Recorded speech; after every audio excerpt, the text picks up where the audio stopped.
Salut à tous, toujours dans les réponses à la foire aux questions. Si tu prends cette vidéo en cours, tu peux aller cliquer sur cette vidéo où c'est une petite annonce pour une foire aux questions, une FAQ. Donc aujourd'hui, voilà, je vais répondre à une nouvelle question c'est la question de Fabrice. Bonjour, j'ai acheté Akadama, Pumitz et Puzo. Quelle quantité pour un érable palmatum? Déjà, je vois que tu pars sur des, on va dire, sur des bons substrats. Pumitz, Puzolan, on va dire que ça devrait être la base de tous vos substrats. Quelle que soit votre région, quel que soit votre climat. Après, on rajoute un substrat qui va retenir l'eau à plus ou moins grosse quantité selon le climat, selon la région où vous habitez. Comprenez bien que dans le sud, par exemple, ils ont besoin d'un substrat qui retient un peu plus l'eau. Et si je prends mes amis bretons qui prennent des sacs d'eau, eux, ils ont besoin par contre de substrats un peu plus drainants.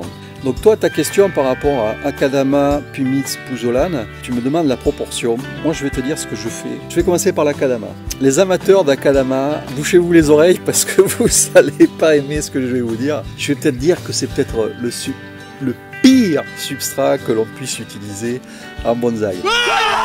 Attendez, vous affolez pas, je vais m'expliquer. Moi, je suis en Dordogne, je suis dans une région, pendant les hivers, j'ai de fortes gelées parfois. Alors pourquoi... Pour moi, l'Akadama n'est pas super bien adapté à mon climat parce que je prends des gelées. Pour rappel, l'Akadama, en gros, c'est de l'argile cuite, mais de manière naturelle. C'est de l'argile cuite suite à une éruption volcanique. Il y avait une publication, une photo, je ne sais plus où j'avais vu ça, où on voyait les différentes couches. Là où ils extraient l'Akadama, en dessous, ils extraient la Kanuma. Et le souci de cette argile, c'est que, bon, comme toute argile, hein, elle se gonfle d'eau. Jusque-là, tout va très bien. Et l'été, tac, elle va servir de réservoir, elle va servir de tampon. C'est ce que j'appelle réservoir, c'est-à-dire qu'elle va servir de réservoir pour l'eau. Puis, comme elle retient l'eau, elle va retenir les nutriments nécessaires pour votre bonsaï. Donc, l'été, très bien, le fonctionnement se passe très bien. Elle retient l'eau, elle vous le restitue à l'arbre. Par contre, l'hiver, l'eau, ça gèle. C'est sur le même principe, vous remplissez une bouteille de verre pleine d'eau, vous fermez bien le haut, vous mettez ça au congélateur, vous le ressortez, votre verre il est explosé. Et bien là c'est le même principe. Le souci c'est que à force de faire du gel et du dégel, et bien votre Akadama va se réduire en poudre. Ben voilà, votre Akadama elle va vous faire une couche argileuse au fond. Et je vous garantis que ça, c'est pas la joie, quoi. Donc, je sais pas où tu habites, tu peux faire 50-50, 50% Pumitz, 50% Puzolan, que j'utilise comme ça, pur pour mes palmatums. Et je mets une couche, on va dire un surfaçage. Allez, je vais revenir avec ma fibre de coco, 2 fibres de coco. Si tu n'as pas de fibre de coco, c'est pas grave. Tu mets un surfaçage d'Akadama au-dessus. Tu n'essayes pas de la mélanger avec ton substrat, tu la mets juste au-dessus. Pourquoi je te fais faire ça?